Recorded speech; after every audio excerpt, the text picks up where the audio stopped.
हिंदुस्तान का प्रधानमंत्री को आज एक मैसेज भी देना भी चाहता हूँ मैं।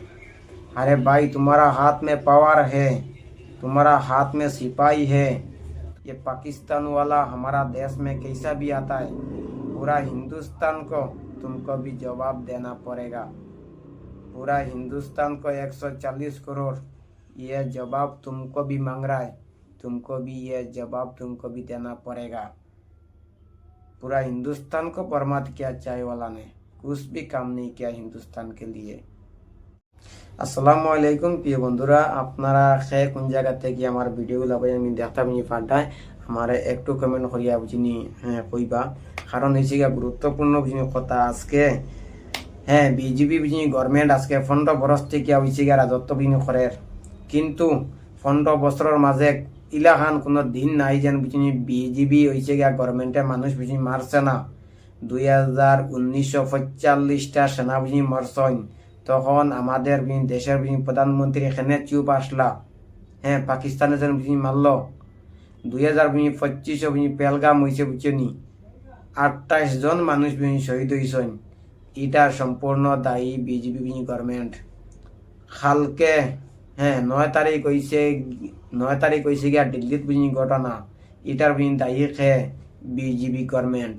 আরে ভাই, তোমারা তো বুঝিনি সেনাবাহিনী আসেন, তোমারা তো প্রত্যেকটা সেনাবাহিনী বুঝিনি পাওয়ার বুঝিনি তোমারা তো হেনে বুঝিনি পাকিস্তান থেকে আইয়া আমরা ইন্ডিয়ার বুঝিনি মানুষ তারা মারতা।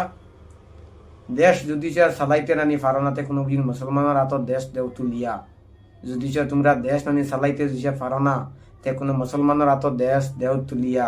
চীন, আমেরিকা, পাকিস্তান কিতা মাটির লগে মিশিয়ে বুঝিনি দিমু আমরা আজকে। বিজেপি বুঝিনি গভর্নমেন্টে 24 ঘন্টা খালি উঠিয়া হইব 56 ইঞ্চি সিনা। আরে ভাই, তোমার 56 ইঞ্চি নানি সিনা খালি হয়েছে গিয়া ভারতের বুঝিনি মুসলমানের বুঝিনি লগে সব সময় খালি বুঝিনি মুসলমানের উপরে জুলুম করতে বুঝিনি পারো।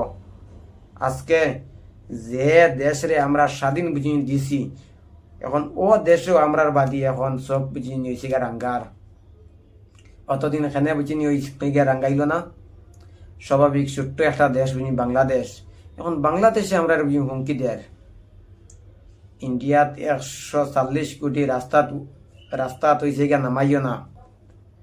আজকে পেলগাম বুঝিনি জম্মু কাশ্মীর যে বুঝিনি ঘটনাদান হয়েছে, সম্পূর্ণ দায়ী হয়েছে গিয়া বিজেপি বুঝিনি গভর্নমেন্ট। কারণ এই সাইডটা পাকিস্তান থেকে আইয়া তারা বুঝিনি ঘটনা করিয়া তারা কোনবা দিয়ে গিয়া হয়েছে গিয়া লুকাইছেন।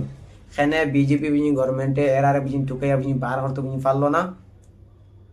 এই সাইডটা কোনবাদি গেছেন, পাকিস্তান থেকে আইসন নিনা এগুন আমরা হয়েছে গিয়া ইন্ডিয়ার এগুন কোন জায়গার আজ দিন পর্যন্ত ইগুন তোর কোন জাত বাতাস পর্যন্ত ভাবা গেছে না। আরে ভাই, তোমারা তো তোমারা তো আর্মি আছে, তোমারা তো সেফাই আছে, তোমারা তো পুলিশ আছে, এগুন গেলা কোনবাই দিয়া 28 জন মানুষের জান যেন গেছে। অপারেশন সিন্ধুর খালি নাম হয়েছে গিয়ে দেলাইছে, কিন্তু খা মিলা করতে পারছ না। আজকে 28 জন মানুষরে আমি ওটা কইছি 10 লাখ করে যদি দেও, 10 লাখে ভাই তোমার খা মাইত না।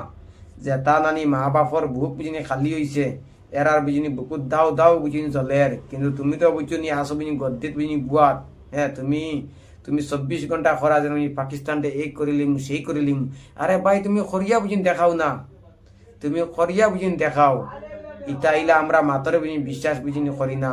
আর রাজনীতি নানি যত বেড়াইতে খরইন, ইটা সেকেন্ডে মাত বদলাইতে তারা পারইন। তুমি আজকে খরিয়া দেখাও। চীন আজকে কত জায়গা ইন্ডিয়া নিয়া দখল, চীনে ইন্ডিয়ার কত জায়গা দখল করছে। তুমি কেন আনতে পারো না? হিন্দুস্তানও সেনাবাহিনীর অভাব নাই। যদি সেনাবাহিনীর যদি কমি হতে আমরা কৌ মুসলমান 10 লাখ বানাইয়া দেও সেনাবাহিনী। চীন আর পাকিস্তান আর আমেরিকা কোনবাই যাইবা? আমি আজকে একটা জিনিস কইতাম চাই, গত 9 তারিখ দিল্লির যে ঘটনা হয়েছে, এই ঘটনার সম্পূর্ণ দায়ী হয়েছে গিয়া বিজেপি গভর্নমেন্ট। কারণ বিজেপি গভর্নমেন্টের এত পুলিশ সব কিছু, তার বাদেও এরা কিল্লা পাকিস্তান থেকে ইন্ডিয়াত আইন। আরে ভাই, বর্ডারও বর্ডারও কিতা কংগ্রেস নি, বর্ডারও তো তোমার পার্টি। তার বাদেও তারা কিলা আইন বর্ডারটা পাস দিয়া জবাব চাই, পুরা দেশে বুঝি জবাব স্যার তোমার কাছে। যদি से हिम्मत ताकत बुझे जवाब दियो, पूरा हिंदुस्तान को जवाब देना पड़ेगा आपको। आतंकवादी हमारा देश में कैसे आता है? आज 15 आदमी को जान ना गया, ये किसका वजह से हुआ? मोदी जी तुमको जवाब देना पड़ेगा। हिंदुस्तान का हिंदू मुस्लिम सब का जान अभी खतरा है। बार बार हमारा हिंदुस्तान को, हाँ, पाकिस्तान वाला को आके इतना, आज से 10-15 दिन पहले हुआ एक टाइम, अभी क्यों हुआ? तुम्हारा सिपाही भी किधर है? मोदी जी पूरा देश को जवाब देना पड़ेगा तुमको भी।